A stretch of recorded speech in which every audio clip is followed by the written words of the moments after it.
Good evening, Anchorage, Alaska, the lower 48, and the rest of the world. It's Bruce Lindquist with his podcast, Wonderful Counselor. Tonight's episode is a spooky little story titled The Netting. In the end of the story, you will be given a choice of 4 endings. Choose the first, you will sleep well. The rest, no promises. And if you dare to listen to the 4th ending, don't say I didn't warn you. Remember, keep telling yourself it's only a story. Oh, and there'll be a special message at the end, so keep listening, even after the music fades away. Okay, let's use that imagination of yours. You're about ready to enter a bedroom, and once you do, there is no turning back. Candi awoke out of her sleep. Her blonde hair tossed about her head like soft cotton. Her pet Jinx, a mutt of a cat, was laying beside her. She stroked the pile of fur to a contented purring sound. She looked at the clock. It's 11, and at midnight she'll be 25. Candi's idea of excitement was a warm fire and curling up to a good book with a cup of tea from Candy Lane, her company, which she was CEO of. So she was surprised when suddenly a thought entered her mind. Why not celebrate early and go for a moonlit walk? As she was considering the possibility, another thought came to her. That sounds too scary. And so the conversation continued. You're too old to fear the dark. Besides, what could possibly happen just going out for a brisk stroll? Candi decided she was a big girl now, not a child afraid of the Bogeyman. And besides, the waterfront wasn't far away, and nothing bad ever happened in this part of town.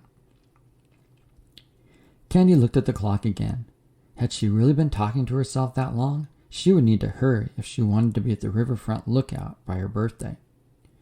She decided to throw caution to the wind, threw her coat over her nightgown, slipped on some comfy shoes, and headed out into the night. A chill went through her previously warm, sleepy body as it felt the touch of the darkness. But she just picked up the pace, figuring she'd warm up with the walk. Besides, she wasn't going to stay out very long. She just wanted to see the moon over the city and have it wish her happy birthday. A foggy haze settled on the ground in front of her, but the light of the full moon lit her way through the trail to her favorite place, where she could look down on the river and see all the way to the city lights and beyond. At 11:55, she was there. She bent over the rail fence, staring at the water below. The reflection of the full moon was even more beautiful than she imagined.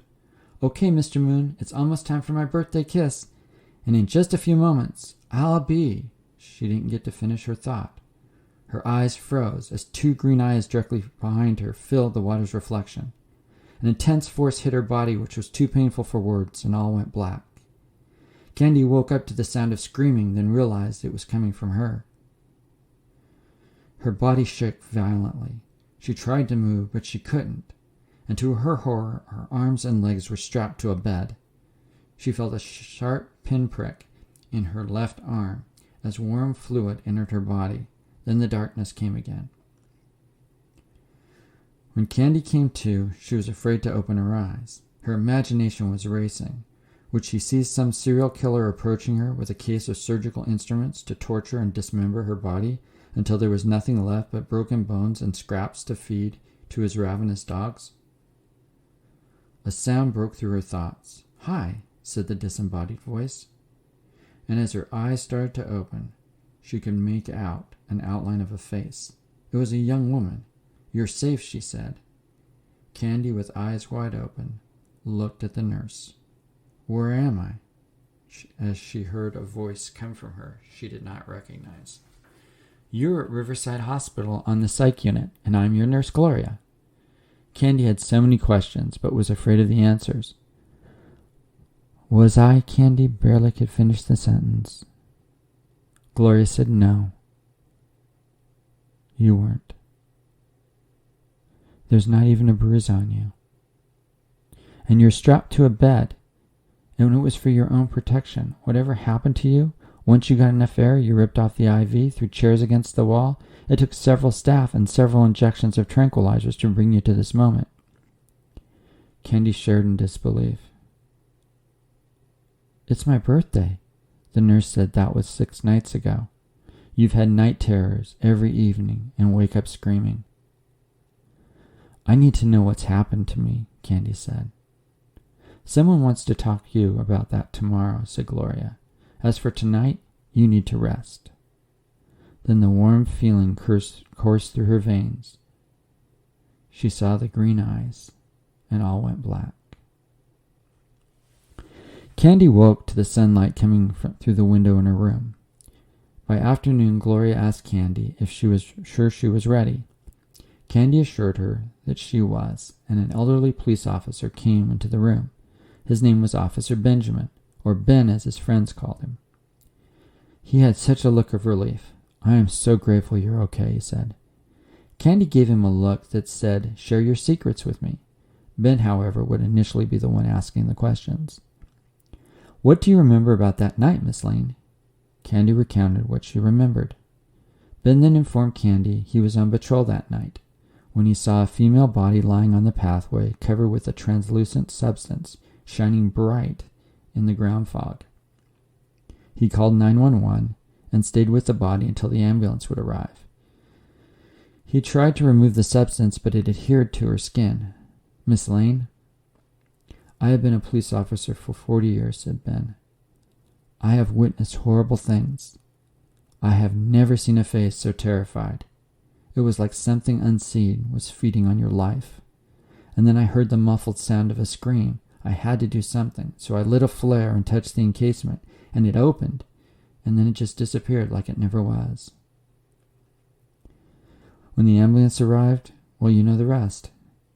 Candi thanked Ben for saving her life. He acknowledged with gratitude. And as he was leaving the room, Candi said, I don't think I'm going to be the last. Ben made direct eye contact. I hope you're wrong, Miss Lane. Dear God, I hope you're wrong. Candi told Gloria she would not need to be strapped in tonight and would be going home tomorrow. Gloria questioned if that was a good idea. Candi said, I'm going home tomorrow. And she slept without nightmares. As Gloria entered the room the next morning, Candi mentioned Gloria had a button missing from her uniform. Gloria looked down. How in the world did you know? You're clear over there. That question was left hanging in the air. The doctors came and all encouraged Candi to stay, but she was determined to leave and get on with her life. Gloria let her know it'll take noon until the discharge paperwork. Candi asked Gloria if there was anything to read. Gloria laughed. All I have are my RN course books, which I will be testing for next week. Gloria brought the books over, and Candi touched the covers. I thought you wanted to read them, Gloria inquired. I did, Candi said. Gloria sighed. Test me, said Candi. Gloria read off the practice test. 1,000 questions. She didn't even get to the multiple choice answers, and Candi answered every one of them correctly.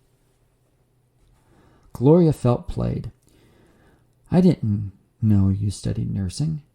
I haven't, said Candi, but I now know I'm going to be a nurse. Are you hungry, Gloria?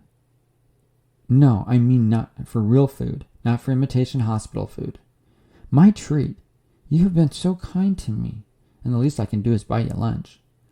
Gloria was hungry and knew of an international restaurant, but she had another motive. It would be too much for Candi, and she would need to return to the hospital for a few days for rest. Candi, however, from the moment she walked in and heard all the languages, wasn't overwhelmed. She noticed the menu written in many different languages and spoke them fluently. Gloria got a quick bite and had to leave. Candi, however, stayed and conversed with each person speaking their language. A young Japanese woman who so enjoyed talking so much with her in her native tongue and specific dialect offered to give Candi a ride home, which she accepted. When Candi opened the door to her apartment, there was that familiar pile of fur greeting her. She warmed up her tea and put her PJs in the dryer, slipped them on, and never felt more comfortable. She was home. Candi devoted her life to being a nurse. Usually, there was a time requirement, but she became an RN in just 6 months. and was able to work at either a medical or psychiatric side of the hospital. She had some income from being the CEO, however, sold her small tea and coffee empire to her sister, which more than paid for the college loans. Candi discovered if she worked, the nightmares wouldn't bother her, so she put in as many shifts as she could. Life was good unless she closed her eyes. Her supervisor took note and informed her she needed to at least have the weekend off. Candi reluctantly went home and nearly collapsed with exhaustion under a hot shower. She looked at the fog on the shower door. Green eyes were shining back at her. She screamed and couldn't quit screaming. She pushed herself as far back to the shower wall and slid to the floor. She awoke with freezing water pouring all over her body. She was afraid to move. It's going to be a long weekend, she thought to herself. She then heard a loud pounding on the door. She tossed the towel around her. It was one of her neighbors. "Are you okay, miss? Sounds like someone's being murdered in there." She opened the door just enough to explain that she was okay, made up something about seeing a spider and being deathly afraid of them, and the neighbor left. "I can't stay here," she thought. "I'm going to need to find another place." When she got back to work, other nurses asked her about her weekend. She made some passing comment about how glad she was to be back at work. Candi made her rounds. She was on her evening shift. She knew tomorrow would be her 26th birthday, and she was dreading it. Just after midnight, a call came, and a woman named Lisa was found barely breathing in a local park. The ambulance was bringing her to the hospital. Candi watched as the ambulance red lights lit up the night, that familiar sound of the siren as the medics ushered the woman in. Candi was just staring at the woman like she was a reflection of herself, and watched her grasping for life. There was something glistening on her skin. No one else seemed to see it, so Candi slipped it into a specimen cup and hid it in her pocket. The doctors were not ready, for when the woman attained enough oxygen, she became like a terrified wild animal, and Candi had to administer a tranquilizer, and then took the woman to the psychiatric unit. Candi watched them strap the woman to the bed, and she waited. The woman came out of her sedation shaking violently and screaming, and trying to tear at her skin. Candi sat down next to her and said, "You're safe. You're in a hospital room. I know what you're going through, and you're going to make it. There will be some hard nights, but I won't leave your side." For 6 nights the screaming seemed endless, but during the day Candi got to know the woman, and they shared stories of the bone-chilling moments, seeing those eyes and feeling the intensity of something crashing on their bodies. Lisa decided it was time to go. Candi informed management she would take the month off, and her supervisor was thrilled. "Are you hungry, Lisa?" Lisa was famished. So Candi took her to the international restaurant. Lisa could speak every language. She also, as it turns out, knew as much about nursing as Candi did, but she wasn't passionate about it. What she did take an interest in was a man playing the stock market on his computer. She made the recommendation. "Well, put your money where your mouth is," he said. "I would like to buy your shares," said Lisa. The man quoted a ridiculous price, and she said sold and gave him $10,000, which was all the money she had. The guy shared, "Here, take my computer too. I'm done with it." Lisa looked at her stock options, and within a few hours had amassed a small fortune off tech stocks. Carrie brought Lisa home and knew neither one of them could stay in this place. People would ask too many questions.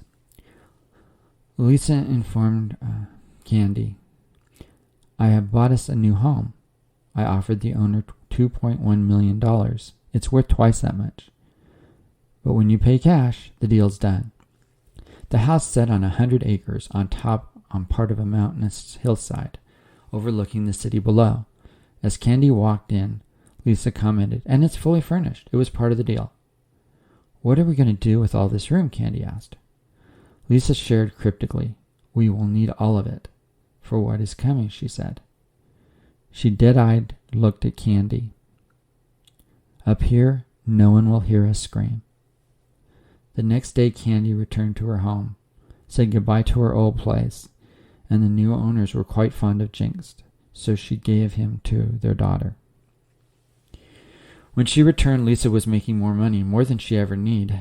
Candi was not comfortable leaving her at night, although because she knew the horrors that would await her if she closed her eyes.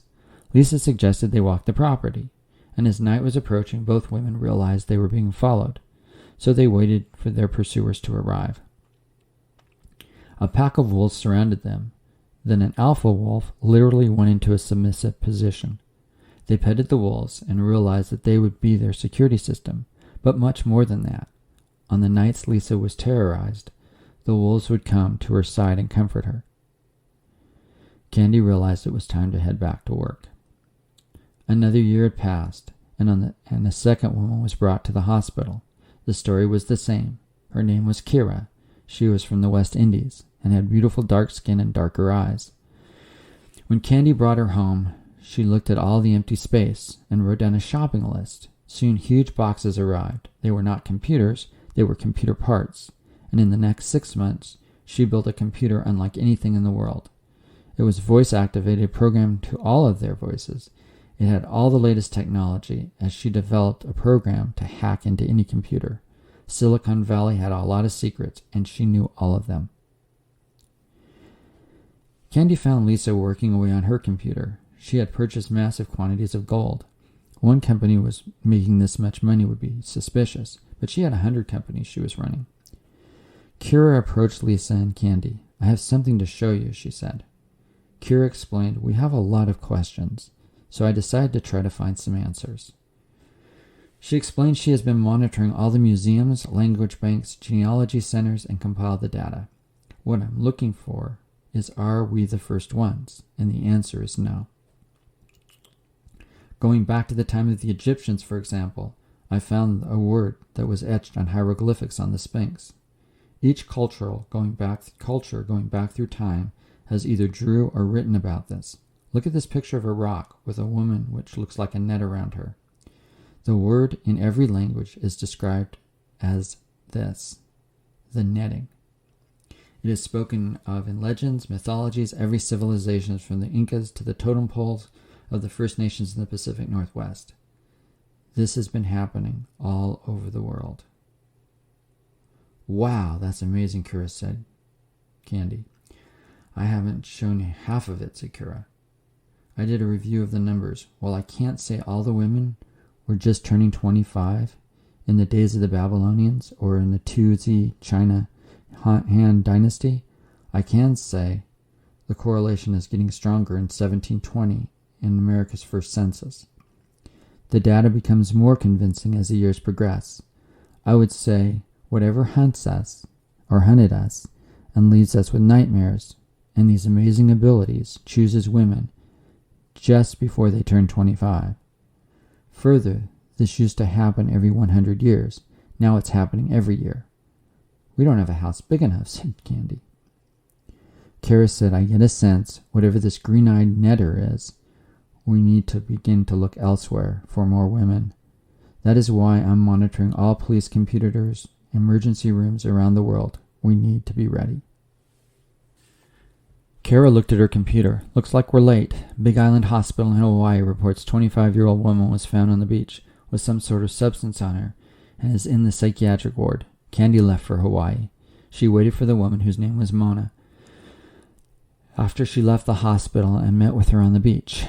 Like all the other women, Mona wanted to know what was happening and was willing to fly back to Riverview. When she arrived at the house, Candi encouraged Mona to share her story. Mona said that on the plane, the pilots got sick. No one to fly, so she flew big plane, which is 747, and landed it like a pro, said Candi. "Of course, there's this one little thing, right, Mona?" Mona shared, "I never flew plane before." Lisa remarked, "Well, it looks like we're going to be getting an airplane. No more commercial flights for us." Mona gave Lisa a list, and she smiled. "Someone is going to be building an airplane," said Lisa. 6 months later, Mona had built her plane. There was nothing like it on Earth. Speed faster than the SR-71. It had stealth technology. And when Kira got to play and installed all her computer systems, it had state-of-the-art instrumentation and navigation. Mona shared, "It will not need a runway. It goes straight up and can hover. Okay, said Candi. How fast is this, and what do you mean straight up? You go up and out of Earth's atmosphere, and then land at location of choosing anywhere around the world in 2 hours, said Maya. Candi got busy outfitting the plane with all the needed medical equipment. It would need to be a small flying clinic and psych hospital. To say the next few years the women were busy was an understatement. In total, there were 10 women from all over the world. Candi and Lisa and Maya were American. Kira was from the West Indies. Baya, or Bay, was Chinese. Amika was Japanese. Katya was Russian. Natara was from India. And the last one brought in was Amira from New Zealand. Amira addressed the group. She went to get access to the computer and built a program that created a laser microscope so detailed it could even see atomic structure. She asked Candi for the sample found on the woman and began to study its molecular composition. She compared it to all substances, element tables known on Earth, and even using Kira's hacking system was able to analyze rocks that came from the Moon and Mars, and even space dust that was collected from the old Voyager missions. She addressed the room. The substance is unknown on Earth. She further explained to the women she knew things yet to be revealed. The women listened. I'm a tracker in my native land. I can find the green-eyed creature. She brought up a country of Thailand on the computer. A small village came to view from a satellite connection. Well, it looks like we're headed to the jungle, said Candi. As the team arrived, they surveyed the area. Lisa shared, here's the only one girl that meets the profile. Amira led them to the exact spot, and they saw the young woman leaning over a pool. Then 2 green eyes glowed. A substance covered the young woman, and the creature disappeared into the jungle. The women took the woman named Acharya back to the house. Lisa had been monitoring her computer and noticed this woman should have been netted sooner. She reconfigured her model. Before this occurrence, the netting was increasing, but now they're slowing down. Acharya said, the creature with the green eyes is dying, and we have only one opportunity left. Kara was busy with her mathematical computer model. Okay, I have no reference point anymore. The most powerful computer in the world can't figure this out.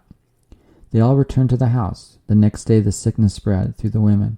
They literally went into comas, close to death, except Amira, Acharya, and Candi. Somewhere around the world, the last netter will happen. We have to be there, said Candi. She wondered if the creature's dying had anything to do with the sickness. And if the creature died, would they die too? Candi was busy caring for these young women who were now her sisters.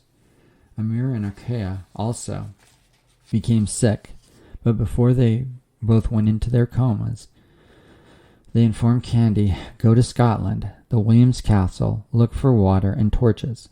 Candi loaded the plane and piloted it to Scotland. She walked the entire path of stone around the castle to the area where the water is until she saw the torches. It was 11 o'clock Scottish time. At 11:15, a red-haired Scottish woman walked out on the rock pathway and leaned over the rock wall gazing into the water. Candi approached. The woman was surprised initially, but quite friendly. Who may you be? She said. Candi informed her who she was and why she came. The woman's name was Gwen. She shared, your offer's interesting, but I want children. Candi informed her she would have two daughters. You're sure about this? Asked Gwen. Yes, said Candi. So I go through a wee bit of hell to become a woman who's never existed before and will have abilities to be one of the most powerful women in the world. Yes, or walk away and not ever know who you may have become, said Candi. Gwen thought about it, and she looked like she was going to leave, and then turned and looked down at the water. It was just about midnight. Candi saw the green lights and watched the netting come out of the creature. It covered Gwen with a translucent film. She watched the creature continue to encase the woman with the substance. It then turned towards Candi. She froze. The green eyes of the creature held her motionlessly. And then the creature walked past her and fell off the rocky path into the sea below. Candi knew it was dead. She looked at Gwen, covered with the netting, and waited. It would not be possible for the first 30 minutes to break into the casing. Gwen seemed at peace, and then she watched her face make the ugliest contortion. She heard the silent screams, and then continued to wait and watch. But the screaming got to her. It was just too much, so she set her free with a torch flame. She loaded Gwen on the plane and took her back to the house. The moment Gwen walked in, all the women got well. Over time, all of them except Candi and Gwen lost their abilities, and much of the house was closed. Gwen over time would marry, and as promised gave birth, with Candi being in the operating room, to 2 healthy twin girls, Kenna and Casey. And over their lives growing up, these girls would play with their aunties and of course Grandma Candi. Age and death eventually settled on the aunties, and one by one they passed. Candi too was feeling her age, but to live the life that she had was more than the price of a few years shaved off on the other end. On her deathbed, she gave the girls each a gift, and instructions when to open it. She gave Gwen a gift, as well with instructions, and made her promise. When Candi breathed her last, Gwen took the instructions and burnt them in the fireplace. I'm sorry, Candi, but I can't do that. Gwen was devoted to raising the twins, with as normal life as possible. They had no special abilities. In fact, they were about as normal kids as you can get. They played and had wonderful childhood. Just before their 25th birthday, the girls opened their gift from Grandma Candi. They confronted their mom. We read what Grandma said. How could you take that decision away from us? You don't understand, said Gwen. I saved you from it. The girls were insistent. You were given a choice. Are you better than us? Gwen was hoping this day would not ever come, but it was their choice. She shared, okay, I'll take you, but you must wear these bracelets. Young women agreed. Gwen flew them back to Scotland, and they were walking down the rock pathway by the castle. There were the torches, and where she looked down at the water before she was netted. How she wished she'd have chose differently. Candi was wrong. She let her daughters know there are 4 choices to how this will end tonight. You can leave and have your normal life.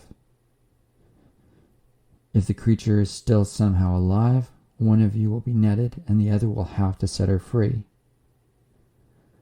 If one of you is netted and you leave your sister in the encasement and see what happens, that's uncharted territory. And the last one will be dependent upon your first choice. Ending 1. Cassie and Kenna looked at their watches. They had 5 minutes left to decide. The daughters initially turned their backs to their mom and leaned overlooking the water, but at the last possible moment decided to choose a normal life.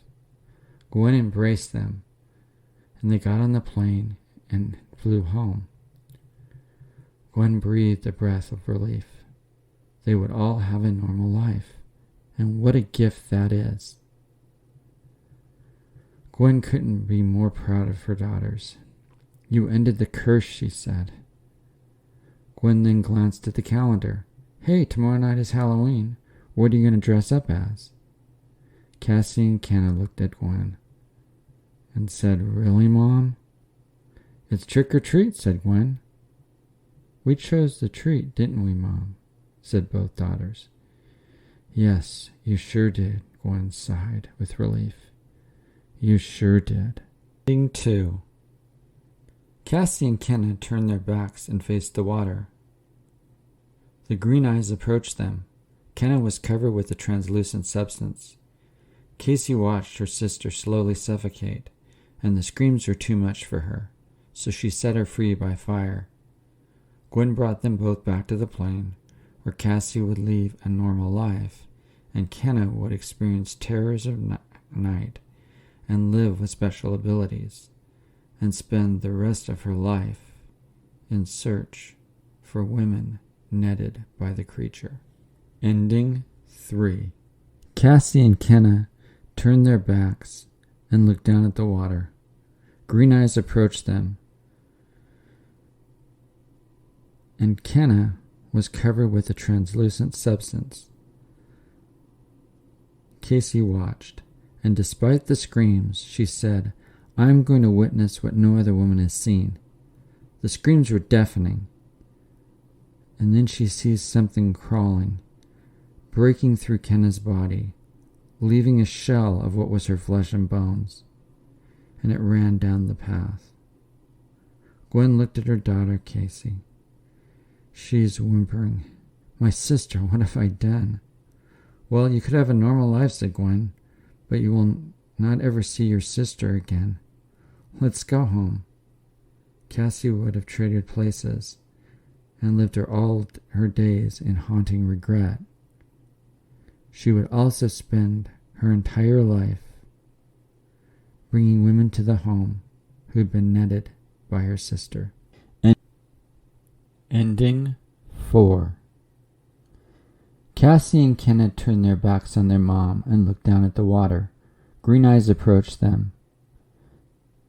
Eyes fired translucent substances covering them both. Gwen continued to cover them with the encasement. She waited. Then she freed Kenna with a torch. She was barely alive, and watched the netting eating away the flesh of her other daughter, Casey. And then the creature emerged, ripping apart what was left, leaving withered flesh and bone, and it runs away into the night. Gwen loads up Kenna on the plane. As they're flying, her daughter said, as she was sitting in the co-pilot, "Mom, I'm confused. Were you the creature the whole time?" "No," said her mom. "I was less than half the creature. I was able to keep it at bay, and I would have, but your decision changed the equation. The more of the creature took over." "Where is Cassie now, Mom?" Gwen clicked on the computer. "I put a tracking device on both of you, depending on who'd be netted." "Wow, she sure is fast," said Kenna. "Yes, she'll be in Australia in about 6 hours," said Gwen. "Mom, will the next woman have a choice like you and we did?" "Yes. We will get there before your sister." "Mom, there's one thing I don't understand." "What's that, Kenna?" said Gwen. "You all went through this horrible experience. Why didn't I go through it?" "Did you find a way to help me?" "No," said Gwen, and she pulled off her daughter's bracelet. Kenna immediately was immersed in this out-of-the-world pleasure sensation that coursed through her body. "Mom?" "Yes, Kenna? This feels so good. I could stay like this forever." Gwen explained. "That is because when we're first netted, we don't take off the translucent skin because it touches every pleasure center of the brain. Otherwise, we'd just toss it off and be free from it." An hour passed. "Mom," said Kenna, "I'm really starting to feel numb." Then silence. Gwen heard her daughter whimper, "Mom, this is starting to hurt." "Yes, dear. I didn't have time to let you sit in the casing long enough. But don't worry. At least you won't feel the pain of childbirth." Her daughter's cries intensifies, so loud they drowned out the sound of the engine.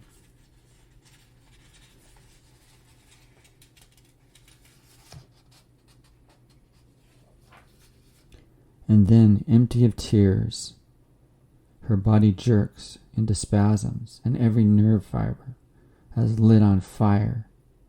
Kenna's eyes roll back in her head, and she screams until she has no voice left, and then just shakes uncontrollably in silent terror as the plane traced the dark night sky. If you made it this far, you may be asking, "Bruce, why would you write such a horrifying story?" First, I warned you that this would get graphic. So you chose to come this far. You could have picked any other ending. What I wrote was just a story, words on a paper, a voice recording. It isn't real. And as much of the images of women being eaten alive from the inside out are graphic, and the ending of the woman tortured beyond imagination, it was their choice.